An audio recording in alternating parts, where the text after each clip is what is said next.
Dennis Simpson here again from the beautiful shores of Lake Desoto in Hot Springs Village, Arkansas. You know, can you say thank you enough? I don't think so. I don't think so. Randy and I have this attitude, and it as different as he and I are. And I mean, on a personality profile, we're a lot apart. But the fact of the matter is that we both have extremely grateful hearts to you, to our families, to our world, to our government, to this place. There are three groups of people watching these videos right now. There are curious tire kickers that are like, well, this place seems interesting, but I don't know if these guys are real or not, and can it really be like this? I'm talking to you, Brad Beaumont, who has found out that it is real and has brought 16 other families from Southern California here. Yeah, like some kind of modern day Mormon, right? Yeah. And then there's the interested tire kickers. There's the committed but someday people that we're going to move there someday and we're going to do that because we want what you have. And then there's what we call the insiders, which are people that they live here. And on one hand, you say, well, it's not that exciting. It really is, kind of, every day. Randy and I are thankful every day for people like you, for the curious people, for the insiders, for the outsiders. You know, well, Dennis, it's not perfect. No place is, especially any place that we live.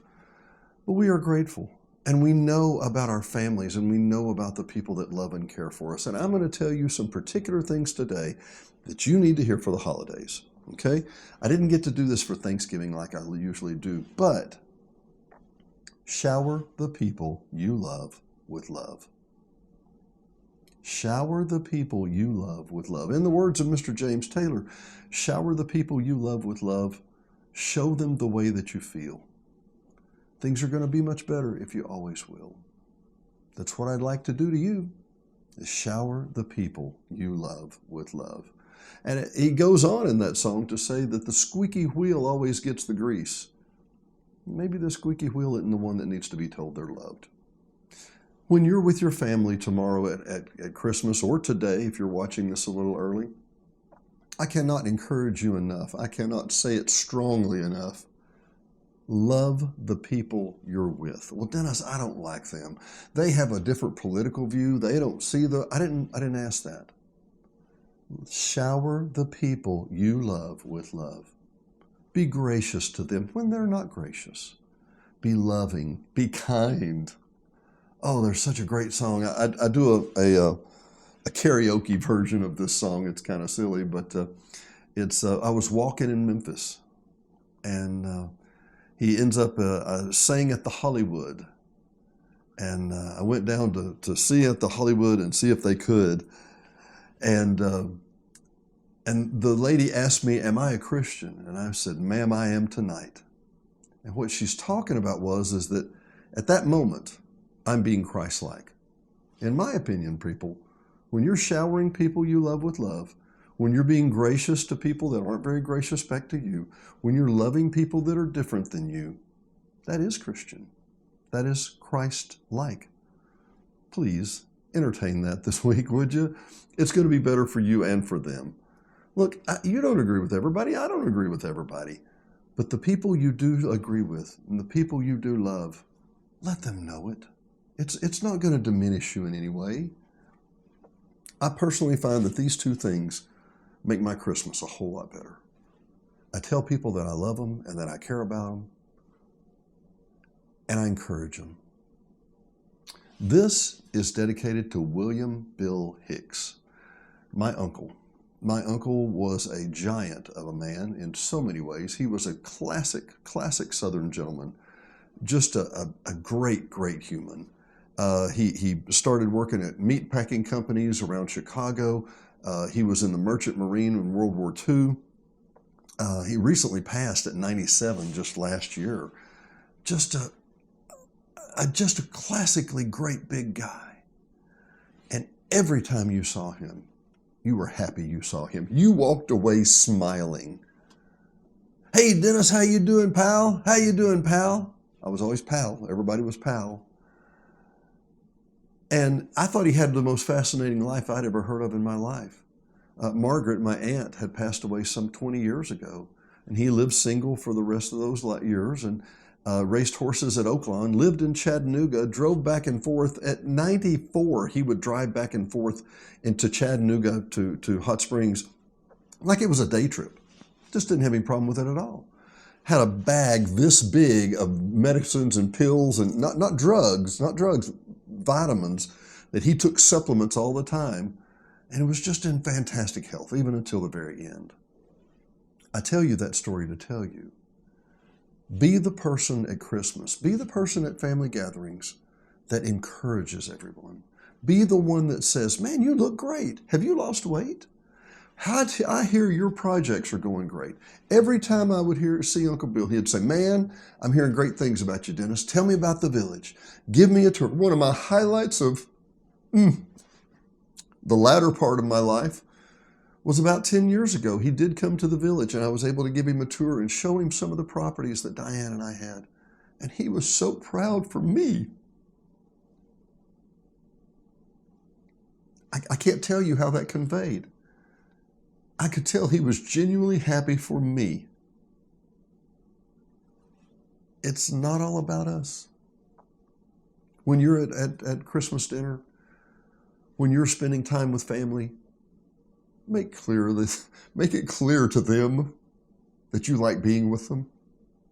They're special. This is special people to you. Encourage them, build them up, compliment them, thank them. They won't be here forever, I promise. That is becoming more apparent by the hour. My father is 88, my mother is 85. They are in great health. My dad's had 3 heart attacks, but he's at the workout center 3 to 5 times a week. They're not quitters. They're sharp as they can be. They're working on themselves. What a testimony. What a testimony. You want to tell me how to live, or do you want to model it? Be that person. Be that uplifter this year. You know, there will be people at lunch and dinner and the family gatherings you don't know, you don't like, you don't get along with them that well. It's once a year, people. It's once a year. You got this in you. You can do this. Be nice. Tell them thank you. Tell them how great they look, how proud you are for their accomplishments. I hear you're doing great in your new job. We're proud of you. That's wonderful. I knew you had it in you. You'd be surprised. Diane and I have been watching this guy on YouTube. He's called Vice Grip Garage. Now, his show has recently been canceled. It was on Motor Trend, and Discovery bought them, and then Warner merged with them, and then now they've just let all the car guys go, which I think is a huge mistake, but that's me. And they have transitioned this to, well, we're just going to try and do some things on YouTube. Daryl, the guy that I'm talking about, Vice Grip Garage, actually has hundreds of millions of views because he's just a down-home normal guy. He's just as ordinary as it gets. One of his last episodes, he took a truck that a friend of his had expressed interest in. He kept saying, man, if you ever want to get rid of this 61 F100 truck, now you tell me now F100's the long kind of big old Ford. But he said, these are, you would think of them as rat rods. You know, they got rusted spots or they've got a bald place where the paint, and they just clear coat over it and embrace the fact that it's got faded paint. That's what it is. It doesn't have to, not every car has to be a show car, right? And he's working with these cars on these people. And he gets his son out. He's got 3 sons. His youngest one, Brody, who's really into it. He gets Brody out and he says, Brody, let's fix this truck up for Joey. Joey's about to get married, and I'm going to give him this truck. Now, he puts nice new wheels on it. He dresses it up. They spend a lot of hours. His son and his wife redo the upholstery. This is not we're going to write a check and just make it good for Joey. This is we're going to put in sweat equity and do it ourselves. We're going to really, really work it off. Vice Grip Garage, I can't encourage you enough to see this. The whole show is an hour and a half long.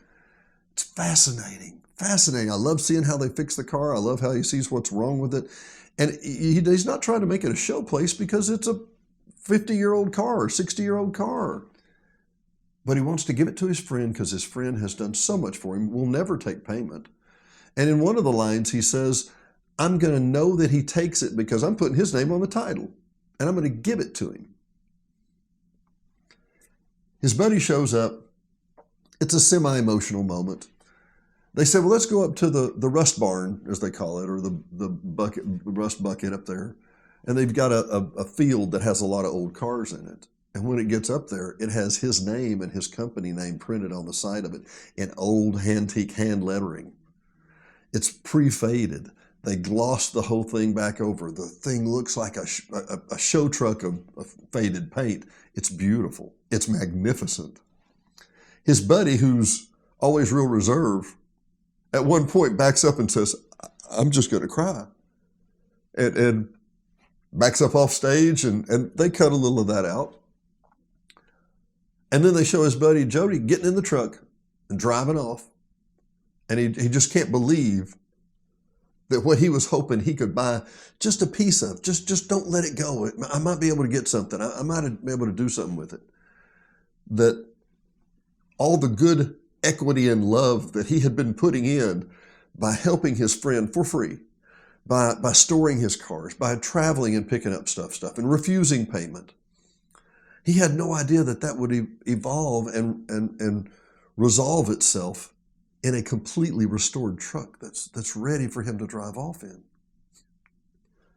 He literally drives off into the sunset, and Derek Belinsky, I think is his last name for Vice Grip Garage, he has the quietest, most subtle humor you've ever seen in your life. And it's dark in some places, but he looks at the camera and he said, I'll never forget this. He said, if you think receiving is good, you ought to try giving. Yeah. If you think receiving a compliment or a nice word or an I love you or a hug is nice, you ought to try giving one. Dennis Simpson with your holiday wishes from the lakes of beautiful Desoto.